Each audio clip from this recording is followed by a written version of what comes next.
Hello everyone, tarot with M Singh में ma'am Singh आप सभी का बहुत बहुत स्वागत करती हूँ। हमेशा की तरह मैं आ गई हूँ आपके लिए एक और नई रीडिंग के साथ। देखते हैं आज की रीडिंग में immediate past, present and future. आपके रिश्ते का इमीडिएट पास्ट क्या रहा है, प्रेजेंट क्या सिचुएशन है और आने वाला फ्यूचर कैसा होने वाला है।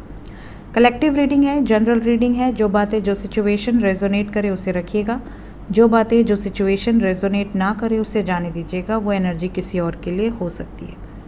तो सबसे पहले हम इस डेक से देखेंगे इमीडिएट पास्ट एंड प्रेजेंट। अगर पास्ट एंड प्रेजेंट आपसे रेजोनेट करता है तो आप इमीडिएट फ्यूचर देख सकते हैं। इस डेक से हम देखेंगे इमीडिएट फ्यूचर। प्लीज़ हमें बताएं एंजल्स, पास्ट प्रेजेंट फ्यूचर। शुरू करते हैं आज की रीडिंग लेके प्रभु का नाम। हर हर महादेव, जय हो शिव शक्ति, जय हो राधे कृष्णा, जय हो मेरे भाई। इमीडिएट पास्ट क्या है आपके रिश्ते का? इमीडिएट पास्ट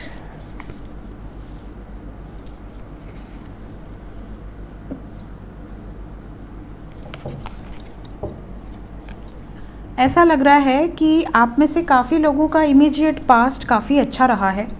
इमीडिएट पास्ट में आपको कोई तकलीफ़ नहीं थी, आप दोनों में अच्छा खासा प्यार था, मोहब्बत थी, बहुत अच्छी बॉन्डिंग थी। लग ही नहीं रहा था कि कभी ऐसा भी दिन आएगा जैसा आज चल रहा है। आप दोनों में अगर सेपरेशन है, आप दोनों में अगर दूरियां आई हैं, कभी आपने ऐसा सपने में भी नहीं सोचा था। कई लोगों को तो इतना विश्वास था अपने पार्टनर पर और आपके पार्टनर को आप पर कि आपको ऐसा लगता था कि कुछ भी हो जाए हम दोनों अलग नहीं होंगे। इमीडिएट पास्ट में इस हद तक का विश्वास था। कुछ लोगों का इमीडिएट पास्ट ऐसा भी रहा है कि आप पास्ट में कांटेक्ट में थे, बातचीत अच्छी खासी हो रही थी, मुलाकात भी हुई है, सब कुछ सही था, बट कुछ ऐसी सिचुएशंस रही हैं पास्ट में जो आपसे छुपी थी। कुछ चीज़ें आपके सामने आई जिसके बाद आप में से काफ़ी लोगों को एक झटका लगा कि अरे ऐसा भी हो गया। जैसे कि कोई किसी से बहुत प्रेम करता हो या करती हो, उसे ना पता हो कि वो जिससे प्रेम करता है या करती है वो ऑलरेडी मैरिड है या उसके बच्चे भी हैं, या फिर उससे कुछ चीज़ें छुपाई गई हैं। जैसे आपके साथ होते हुए भी उसने चोरी छुपके जाकर इंगेजमेंट कर ली, रोका कर लिया, किसी के साथ उसका अफेयर है। कहीं ना कहीं कुछ लोगों के साथ ये चीज़ें ऐसी हुई हैं कि आपको सडनली पता चला है कि there is some third party involved और आपको विश्वास ही नहीं हुआ। ये घटना कुछ लोगों के साथ घटित हुई है जिसके बाद आप बिल्कुल स्पीचलेस हो गए हैं। मतलब क्या निर्णय लिया जाए। आप उनसे दूर भी नहीं रहना चाहते, आप उनको पा भी नहीं पा रहे हो, कहीं ना कहीं आप सफ़र कर रहे हो। आपको ऐसा लग रहा है कि यार मेरी खुशियों पर एक झटके में पानी फिर गया। ये कुछ लोगों के साथ दिख रहा है मुझे। प्रेजेंट सिचुएशन क्या चल रही है?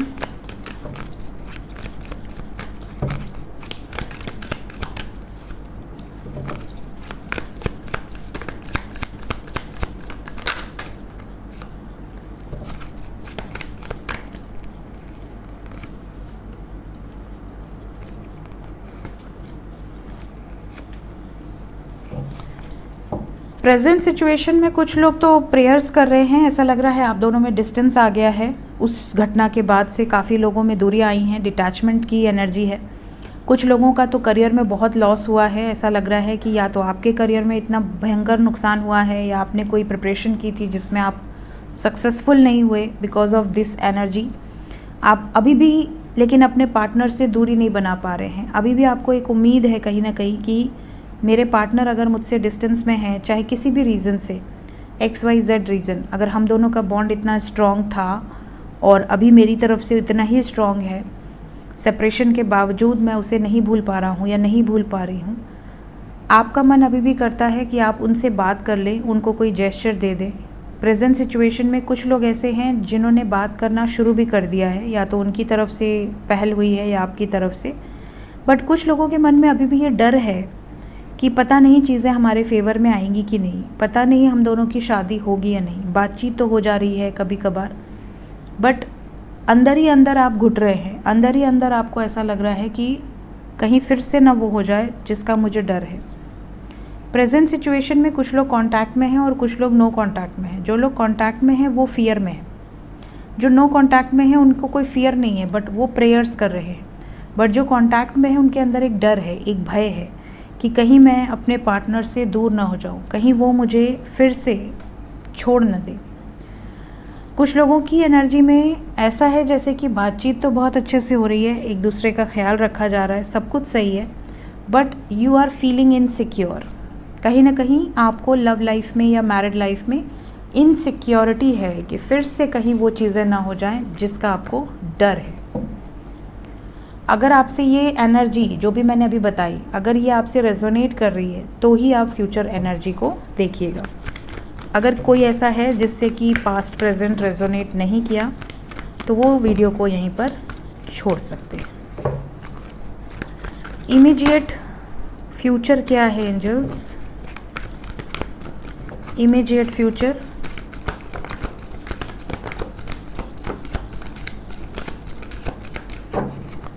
दो कार्ड और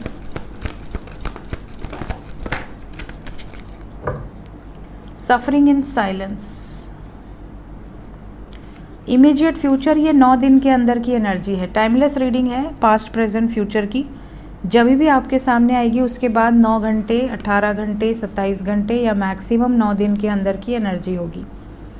यहाँ पर मैं बता दूँ कि इमीडिएट फ्यूचर में पॉजिटिव एनर्जीज़ कम है, वार्निंग एनर्जीज़ ज़्यादा है। ऐसा लग रहा है कि इस टाइम पीरियड में आपके पार्टनर डर से ऑपरेट करेंगे। We have 9 9 9 and 9 with disconnect and boredom. कहीं ना कहीं आपके पार्टनर अगर कांटेक्ट में हैं तो इमीडिएट फ्यूचर में किसी थर्ड पार्टी के कारण आपसे डिस्टेंस बनाएंगे। भले ब्लॉक ना करें बट बातचीत कम होगी, साइलेंट जोन में जा सकते हैं। थ्रोट चक्रा ब्लॉकेज है तो कहीं ना कहीं बातचीत भी बंद हो सकती है। जो लोग नो कांटेक्ट में हैं उनको कुछ ऐसी खबरें मिल सकती हैं कि आपके पार्टनर दुखी हैं या बीमार हैं या उनकी लाइफ में जो भी अदर सिचुएशंस है वो उनको बहुत प्रताड़ित कर रही है या कर रहा है, चाहे वो फैमिली हो या कोई पर्सन हो। साथ ही साथ आपके पार्टनर किसी सफरिंग से गुज़र रहे हैं, कोई उनकी लाइफ में प्रॉब्लम्स चल रही हैं। ये सारी चीज़ें आपको पता ज़रूर चलेंगी if you are in no contact. लेकिन कांटेक्ट होते हुए बहुत ज़्यादा चांसेस नहीं दिख रहे, स्पेशली यहाँ पे कम से कम 27 घंटे या आप कह सकते हो 45 आवर्स। इस टाइम पीरियड तक थोड़ा ज़्यादा सतर्क रहने की ज़रूरत है क्योंकि ये इमीडिएट फ्यूचर है, मैक्सिमम 9 डेज़। ठीक है, इस टाइम पीरियड में ये भी बता दूं कि आप में से काफ़ी लोगों के साथ ये भी चीज़ें होंगी कि आपके पार्टनर छोटी छोटी बातों पर ये कहेंगे कि मुझे बात नहीं करनी, मैं बाद में बात करता हूँ या करती हूँ, या आपको ऐसा लगेगा कि वो आपको प्रायोरिटाइज़ नहीं कर रहे हैं। कहीं ना कहीं आपको सब्र रखने के लिए कहा जा रहा है। ये टेम्प्रेरी एनर्जी है, कुछ दिनों में एनर्जी शिफ्ट हो जाएगी, लेकिन अगर इस एनर्जी के भंवर में आप फंस जाते हैं तो आपकी नैया डूब सकती है। कहीं ना कहीं पेशेंस एंड प्लानिंग की एनर्जी यहाँ यही बता रही है कि बातचीत हो या ना हो, अगर उनका मूड ख़राब है, अगर वो आपको ज़्यादा रिप्लाई नहीं दे रहे, अगर वो आपसे ज़्यादा कन्वर्सेशन नहीं कर रहे, तो आपको उस पर गुस्सा नहीं करना है। आपको अपना माइंड डाइवर्ट करना है, अपना फोकस डाइवर्ट करना है। कुछ टाइम के बाद अपने आप एनर्जी आप देखोगे आपके फेवर में आने लगेगी। क्योंकि देखिए कई बार क्या होता है ना, फुल मून, न्यू मून, ग्रहण, इन सब चीज़ों का इफ़ेक्ट बहुत पावरफुल तरीके से पड़ता है। ऊपर से पोर्टल एनर्जी भी है, तो इन सब के इफ़ेक्ट्स पहले से दिखने लगते हैं। तो अभी एनर्जी थोड़ी सी शिफ्ट हो रही है और फ्लक्चुएट कर रही है। तो हो सकता है आज एनर्जी बहुत हैवी है, 1-2 दिन में एनर्जी लाइट हो जाए, लेकिन अभी इस वक्त इट्स अ वार्निंग क्योंकि ये इमीडिएट एनर्जी है। तो 27 घंटे से लेके 45 घंटे तक थोड़ा ज़्यादा सतर्क रहिए। अदरवाइज़ आपको कोई ऐसी पेनफुल एनर्जी देखनी पड़ेगी या फील हो सकती है जो आप देखना नहीं चाहते। सो ये थी गाइज अभी इस वक्त की एनर्जी रीडिंग। होपफुल रहिए, पॉजिटिव रहिए, पॉजिटिव अफर्मेशंस यूज़ कीजिए और जो भी नेगेटिव एनर्जीज़ आती हैं उसको कभी भी क्लेम मत किया कीजिए। आप हमेशा पॉजिटिव चीज़ों को क्लेम किया कीजिए, ठीक है। कई बार मैं नेगेटिव वार्निंग दे रही होती हूँ और कमेंट्स में आता है claim this energy, never claim that energy, ठीक है। जस्ट से हर हर महादेव। मिलते हैं नेक्स्ट रीडिंग में, टेक केयर, बाय बाय।